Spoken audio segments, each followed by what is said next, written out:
Hello and welcome to BBC News School Report at Cowley International College. I'm Eden. And I'm Matt. Our first story is about a mudslide occurring in Washington DC. Over to Josh for more information. Hello, I'm Josh and I'm reporting BBC News School Report. Today I'm going to talk to you about the devastating events that have recently taken place in Ozo, Washington. A mudslide has destroyed the small neighbourhood of Ozo on the 22nd of March, with a population of just over 2,000 people living there. So far, rescue crews have recovered 18 bodies and believed to be aware of the locations of 8 more people that have been buried under the debris. However, there are still over 170 people missing. Speculation is mounting as to how this particular mudslide was formed, and although there is not a definite answer as of yet, we can confirm that they are usually triggered by excessive amounts of rainfall, snowmelt, or high levels of groundwater. During the week leading up to the event, Ozo had almost double the usual amount of rainfall than it was used to, though still nothing had prepared them for what was about to happen. Not all hope is lost. Around 200 people are searching around the clock for survivors, and even President Obama, who is currently visiting Europe, has ordered for military assistance. The recent findings of 6-month-old baby Jacob Spiller has sparked more motivation than ever to continue the search for more victims of this horrendous event. Fire Chief Travis Hotz said, "We haven't lost hope. We can find somebody alive in a pocket area. If you wish to support the efforts of the strong people still looking for survivors, visit the BBC News website for more information." That's all from me. Back to the studio. Thanks, Josh. And now over to Rob and Sean with an interesting story about a car crash in St Helens Hospital car park. I'm Sean. And I'm Rob. And this is our story for BBC News School Report. An elderly driver and his dog from Newton Le Willows have survived a potentially fatal car crash, ironically in St Helens Hospital's car park. Fred and Eleanor Ewens and their dog Lola went to St Helens Hospital last Tuesday because Eleanor had an appointment. Fred, a diabetic and sufferer of neuropathy, took the wheel and lost control on Marshall Cross Road. The Renault Kangoo went over an embankment and landed on its side, injuring 2 people in the process. Mrs. Ewan witnessed the car crash and said that she thought he was dead.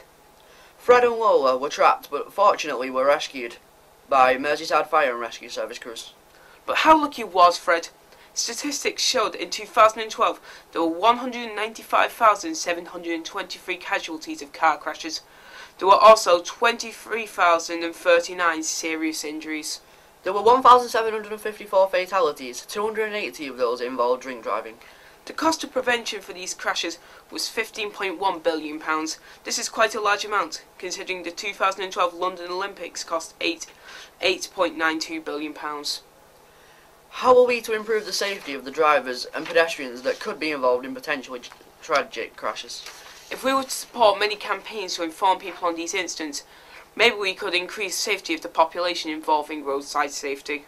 According to statistics, the UK are one of the lowest countries for fatalities, having only 5 deaths per 100,000 people, ranking 180th in the world. The highest being Namibia, with 45 deaths per 100,000 people. Fred and the pug Shih Tzu crossbreed Lola are safe. St Helens Hospital treated Fred and the 2 pedestrians as a precaution, as all 3 only had slight injuries. The Ewans expressed their gratitude to the hospital for their quick response to the situation. Eleanor is saying that the vehicle will be written off by the insurers. Fred is making a full recovery and says fortunate that Lola escaped the damage unscathed. This has been Sean and Rob reporting at Cowley. Back to the studio. Thank you, Sean and Rob. Now, our latest news story on the Crimean conflict. Over to Harry. Tensions are rising between the Ukrainian and Russian governments following the test fire of an ICBA, formerly known as an intercontinental ballistic missile. The S-25 Sickle Topol missile was fired from a land-based mobile launcher in the southern Astrakhan region near the Caspian Sea, currently held by the Russian Federation. The Topol S-25 Sickle ballistic missile has a payload of 550 kilotons, which could eradicate New York City and 5 million citizens in the immediate area. This missile is equivalent to 200 Nagasaki bombs and has the range of 11,000 kilometers and has a blast radius of 6.3 kilometers. Such conflicts have occurred in the past between these opposing countries dating back to as early as the 1800s. So is Russia's intervention necessary, or will it spring forth a new conflict? It is all from me, and now we're going back to the studio with Eden. And finally, over to our sports correspondent, Lewis. Hi, this is Lewis, reporting for BBC News School Reports, and this is your football roundup. In the Premier League title race, the favourites are Manchester City with odds 11 to 8. Then, also in the top four are Liverpool with odds 5 to 1, Chelsea with the odds 6 to 5, Arsenal 20 to 1 are the least favourites. Manchester City are the favourites for the title after their strong performance in the season so far. These good performances carried on against Manchester rivals, beating them 3-0 at Old Trafford. Their strong performance has been led by their captain Vincent Kompany and other key players such as Yaya Toure and the three strikers Zeko, Negredo and Aguero, although Aguero has missed most of the season through injury. Liverpool are the dark horses in this season after finishing 7th place last season. Their good scoring form has given them a chance in a title race, with Luis Suarez on 28 goals and Daniel Sturridge on 20. Being the top 2 goal scorers this season, they are the 3rd best strike partnership in the Premier League history on 48 goals. Between them, only 7 of Shearer and Cole on 55 goals.